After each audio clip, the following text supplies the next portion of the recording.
ਤੁਸੀਂ ਹੈਰਾਨ ਨਾ ਹੋਵੋ, ਅਸੀਂ ਸੱਚ ਹੀ ਕਿਹਾ। ਅਗਰ ਤੁਹਾਡੇ ਇਲਾਕੇ ਵਿੱਚ ਵੀ, ਤੁਹਾਡੇ ਆਸ ਪੜੋਸ ਵਿੱਚ ਵੀ ਇਸ ਤਰੀਕੇ ਦੇ ਬਜ਼ੁਰਗ ਪਿੱਪਲ ਦੇ ਵੱਢਦੇ ਜਾਂ ਦਰਖਤ ਹਨ, ਮੁਹੱਲਿਆਂ ਵਿੱਚ ਜਾਂ ਤੁਹਾਡੀ ਖੁਦ ਦੀ ਮਲਕੀਅਤ ਦੇ ਵਿੱਚ, ਖੁਦ ਦੇ ਖੇਤ ਖਲਿਆਣਾਂ ਦੇ ਵਿੱਚ ਇਸ ਤਰੀਕੇ ਦੇ ਬਜ਼ੁਰਗ ਪੇੜ ਹਨ, ਤਾਂ ਅਗਰ ਤੁਸੀਂ ਹਰਿਆਣਾ ਵਾਸੀ ਹੋ ਤਾਂ ਤੁਹਾਡੇ ਲਈ ਚੰਗੀ ਖਬਰ ਹੈ। ਇਹਨਾਂ ਦਰਖਤਾਂ ਦੀ ਸਾਰ ਸੰਭਾਲ ਨੂੰ ਲੈ ਕੇ ਮਨੋਹਰ ਲਾਲ ਦੀ ਖੱਟਰ ਸਰਕਾਰ ਹੈ, ਜੋ ਕਿ ਹਰਿਆਣਾ ਦੀ ਬੀਜੇਪੀ, ਇਹ ਤੁਹਾਨੂੰ ਹਰਿਆਣਾ ਦੇ ਵਿੱਚ ਇਸ ਤਰੀਕੇ ਦੇ ਜਿਹੜੇ ਦਰਖਤ ਹਨ ਉਹਨਾਂ ਦੀ ਸਾਰ ਸੰਭਾਲ ਦੇ ਲਈ 2500 ਰੁਪਏ ਸਾਲਾਨਾ ਪੈਨਸ਼ਨ ਦੇਣ ਜਾ ਰਹੀ ਹੈ। ਹਰਿਆਣਾ ਇੱਕਮਾਤਰ ਅਜਿਹਾ ਸੂਬਾ ਬਣਿਆ ਜੋ ਕਿ ਬਜ਼ੁਰਗ ਮਹਿਲਾਵਾਂ ਦੇ ਨਾਲ ਬਜ਼ੁਰਗ ਪੁਰਸ਼ਾਂ ਦੇ ਨਾਲ ਇਹਨਾਂ ਬਜ਼ੁਰਗ ਦਰਖਤਾਂ ਨੂੰ ਵੀ ਜਿਹੜੀ ਸਾਲਾਨਾ 2500 ਰੁਪਏ ਪੈਨਸ਼ਨ ਦੇਣ ਜਾ ਰਿਹਾ ਹੈ। ਇਸ ਯੋਜਨਾ ਦਾ ਨਾਮ ਹੈ ਪ੍ਰਾਣ ਵਾਯੂ ਦੇਵਤਾ।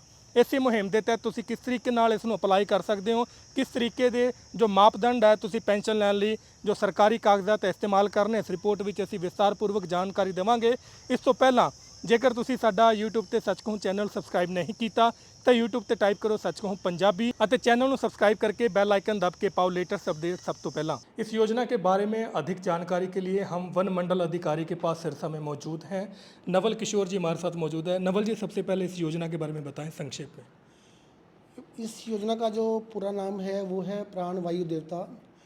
और कोरोना के बाद जो दिक्कतें जो सही गई कि आमतौर से जो हमारे आसपास जितने भी पेड़ हैं, लेकिन मुख्य तौर से जो ज़्यादा ऑक्सीजन जिनके साथ आती है, तो उन पेड़ों को संरक्षण करने के लिए मुख्यमंत्री जी की खुद की पहल थी कि हम इन पेड़ों को थोड़ा सा सहेज कर रखें, इनका संरक्षण करें। तो उन्होंने इनको प्राणवायु देवता, एक तरह से भगवान की उपाधि दी है इन पेड़ों को। और इस स्कीम के अंदर आमतौर से हमारे जितने भी देसी प्रजाति के जो पौधे हैं, पेड़ हैं, जो कि 75 साल की उम्र के ऊपर हैं, उन पेड़ों को संरक्षण करने के लिए कहा गया था। और इस स्कीम में पहले इन पेड़ों का पहचान की जा चुकी है। और एक ख़ास बात यह है कि ये पेड़ फॉरेस्ट यानी अपने वन विभाग की ज़मीन के बाहर है। ज़्यादातर या तो पेड़ पंचायतों में है या निजी मिल्कियत में है। पहचान की जा चुकी है, लिस्ट बन चुकी है। हमारे पास सिरसा ज़िले में लगभग 370 के आसपास ये पेड़ हैं। और अभी सरकार ने इस योजना को लेकर, इसकी इस पेंशन को लेकर कि क्या क्या नियम रहेंगे इसको जारी करने को लेकर एक नोटिफिकेशन जारी कर दिया है। उस नोटिफिकेशन में जो जो बातें कही गई है वो मैं थोड़ा बताना चाहूँगा आपको कि एक हमारे जो जिला उपायुक्त हैं उनके अध्यक्षता में एक कमेटी का गठन किया गया है। और गठन करने के बाद कमेटी एक मीडिया के माध्यम से या बाकी और जो भी स्रोत हैं उनके माध्यम से हम प्रेस में लोगों को खबर देंगे कि जहाँ जहाँ ये पेड़ है, हम खुद भी पहुँचाएंगे लोगों के पास ये बात कि वो अपना प्रस्ताव इस कमेटी को भेजें कि पेंशन को लेकर उनके जो भी राइट्स बनते हैं। फिर जैसे ही ये प्रस्ताव आएंगे हमारे पास, इन प्रस्तावों को हम एक बार स्क्रूटनी करने के बाद, देखने के बाद हम ये प्रस्ताव सरकार को भेजेंगे। और सरकार ने इसके लिए स्पेशल फंड तैयार किया है। तो ये 2500 रुपये का एक पेड़ के लिए जो उसकी पेंशन राशि है ये, कि वो जो 2500 रुपये उस पेड़ के ऊपर ही खर्च किए जाएंगे संरक्षण को लेकर, चाहे कुछ भी किसी भी तरीके से हो। तो और ये पेड़ ये नहीं है कि इसमें हर साल जो भी नए नए पेड़ों की पहचान होती रहेगी वो पेड़ इसमें शामिल भी होते रहेंगे। तो ये लगातार एक चलने की प्रक्रिया है। और इसमें सरकार का मुख्य उद्देश्य यही है कि हम पुराने पेड़ों को लेकर जहाँ जहाँ भी है हम उनका संरक्षण करें।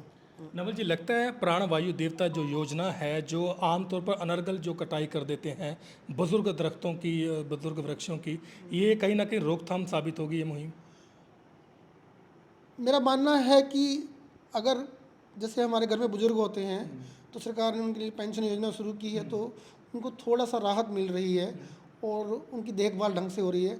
तो इसी तरह से इन पेड़ों को लेकर भी तो एक तरह की जब पेंशन एक शुरू हो जाएगी तो कहीं ना कहीं लोग, जनता के मन में भी एक भावना आएगी कि हम इन पेड़ों के कटान के प्रति खुद भी जागरूक हों। और मान लो कहीं अब कटान हो भी रहा है तो उसको एक प्रशासन के सामने लाया जाए, तो इस तरह की एक भावना आएगी तो कहीं ना कहीं कटान भी रुकेगा इस तरह का। नवल जी, दूसरा बड़ा सवाल ये है, पैमाइश कैसे होगी, कैसे पता चलेगा कि ये इतना वर्ष पुराना पेड़ है? फॉरेस्ट विभाग इसके लिए क्या कार्य कर रहा है?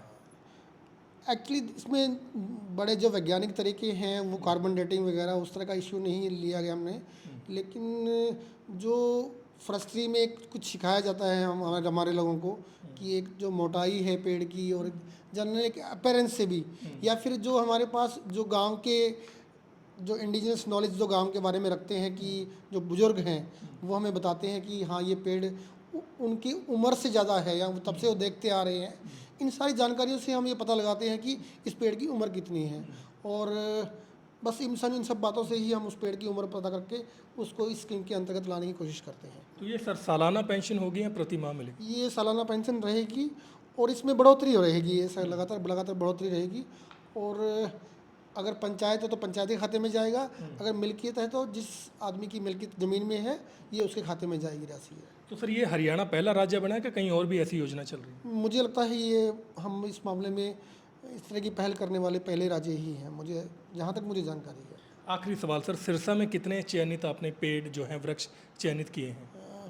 हमने जो लास्ट हमारे पास अभी हमने एक डेढ़ साल पहले जो बनाई थी लिस्ट, उसमें हमारे पास 370 पेड़ हैं ये, और मेरा मानना ये है कि अभी हमें थोड़ा सा और काम करना है। अगर कुछ और शामिल हो सकते हैं तो हम इसमें और भी पेड़ शामिल करेंगे अभी।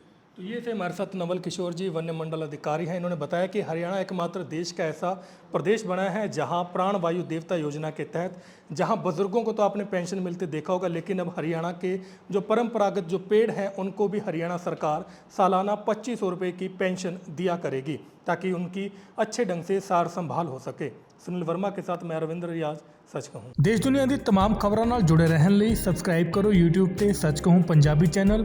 इस ਦੇ ਨਾਲ ही बैल आइकन दब के पाओ लेटेस्ट अपडेट सब तो पहला।